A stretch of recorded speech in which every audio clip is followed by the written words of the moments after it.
কলিজাতে দাগ লেগেছে হাজার হাজার আমার ভালোবাসার ময়না পাখি।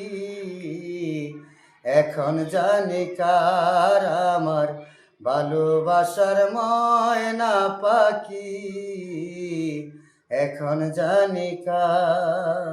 প্রতিভা আছে, কিন্তু সুযোগের অভাবে তাহলে তার স্বপ্নগুলো যায় কোথায়? পাহাড়ি আঁকাবাঁকা পথে ইজি বাইকের চাকা ঘোরে, সাথে ভেসে আসে এক অচেনা সুর, যা কানে আসতেই থামিয়ে দেয় যে কোনো পথচারীকে।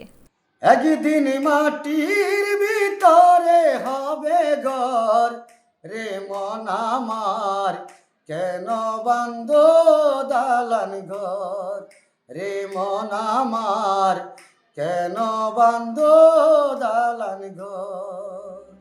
এভাবেই পাহাড়ি পথে প্রতিদিন শুধু মানুষ নয়, চলতে থাকে এক অসমাপ্ত শিল্পীর স্বপ্ন। দিনে ইজি বাইক চালিয়ে রাতে গানের শিল্পী, এই দুই পরিচয়ে পরিচিত ইউসুফ। রাঙামাটির লংগদু উপজেলার পাহাড়ি আঁকাবাঁকা পথে প্রতিদিন ইজি বাইকের স্টিয়ারিং হাতে জীবনযুদ্ধ চালান ইউসুফ। তবে শুধু চালকই নয় সে, লংগদুবাসীর কাছে সুরেলা কণ্ঠের শিল্পীও, যার শৈশব থেকেই গানের সাথে সখ্যতা। অভাবের সংসারের দায়িত্ব কাঁধে নিয়ে দিনরাত ইজি বাইক চালালেও ক্লান্তির মাঝেই গুনগুনিয়ে ওঠে তার গান, যা পাহাড়ি বাতাসে ভেসে বেড়ায় ও থামিয়ে দেয় পথচারী ও যাত্রীদের।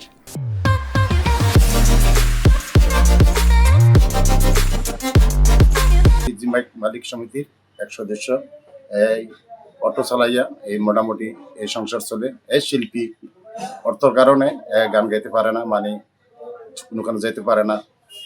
তার জন্য আপনারা যদি চেষ্টা করেন তাহলে অন্যদিকে একটু ব্যবস্থা করতে পারেন। ছোটবেলা থেকেই গান আমার রক্তে, জীবিকার তাগিদে ইজি বাইক চালালেও সুযোগ পেলেই গান করি। এলাকার মানুষ আমাকে ভালোবাসে, ছোট অনুষ্ঠানে ডাকলেও যাই। বড় শিল্পী হওয়ার স্বপ্ন ছিল, কিন্তু অভাব সেই স্বপ্ন পূরণ হতে দেয়নি, বলছেন ইউসুফ নিজেই। আসলে আমি ছোটো থাকতে গান করি, গানকে আমি ভালোবাসি। আমি যখন থেকে বুঝমান হয়েছি তখন থেকেই আমি গান করি, যেখানে সেখানে গান করতাম, গান শুনতাম। এইভাবে করতে করতে আমি গানের জগতে আসি। বড় ধরনের কোনো জায়গায় সুযোগ পাই নাই, আর্থিক অবস্থা দুর্বল বিধায় চান্স পাই নাই।